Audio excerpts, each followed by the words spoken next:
This is an appetizer for the soul. My name is Reverend Dr. Deborah Whitlock-Lax, and today's word is trustworthy. In Nehemiah chapter 2, verse 20, it reads as follows. The God of heaven himself will prosper us. Therefore, we, his servants, will arise and build.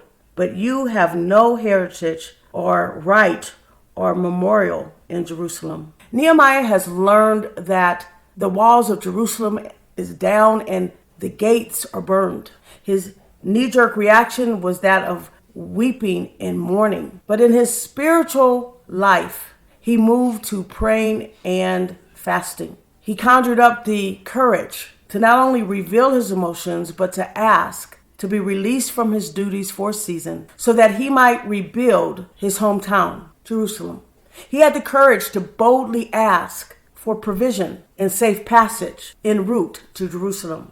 As we enter into chapter 2 of Nehemiah, we discover that he is being opposed by Sanballat, the governor, and Tobias, and opposed by people simply because he chooses to serve God and to help his people. Nehemiah was trustworthy, and he included in his inner circle people who were trustworthy to complete the task. God's vision. Nehemiah demonstrated trustworthiness when confronted by those who opposed, mocked, and chided him. Nehemiah focused on the task to complete rather than the people who preferred to his defeat. I am challenging all members of the body of Christ to be like Nehemiah and to steer clear of those who refuse to speak a kind word, but utilize their God-given tongue to spew negativism.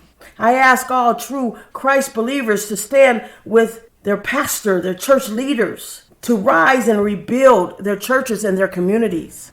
Be a trustworthy member of God's church and the local church which you are a member. Choose to serve on God's team and expect God to use you in ways never imagined. As we look at the second half of Nehemiah 2:20, but you have no heritage or right or memorial in Jerusalem. He's speaking to Sanballat. He's speaking to Tobias. He's speaking to the naysayers who would come to hinder or stop the forward progression of God's vision. He spoke to those who oppose God's chosen leader. Be a superhero. Be like Nehemiah. It is a choice we can choose for ourselves. What does it mean to be trustworthy? Being trustworthy means that others can rely on you, have confidence in your actions and words, and believe that you will act with honesty, integrity, and consistency. Trustworthiness is a fundamental characteristic that underpins healthy relationship, whether personal, professional, or in any other context, especially in the church. Here are some key aspects of being trustworthy. Honesty. Trustworthiness begins with telling the truth. You are truthful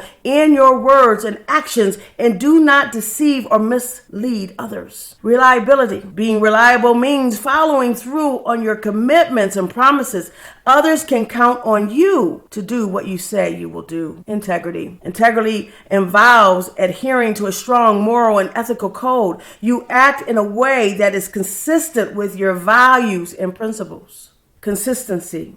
Trustworthy individuals are consistent in their behavior. They don't exhibit erratic or unpredictable actions which can erode trust.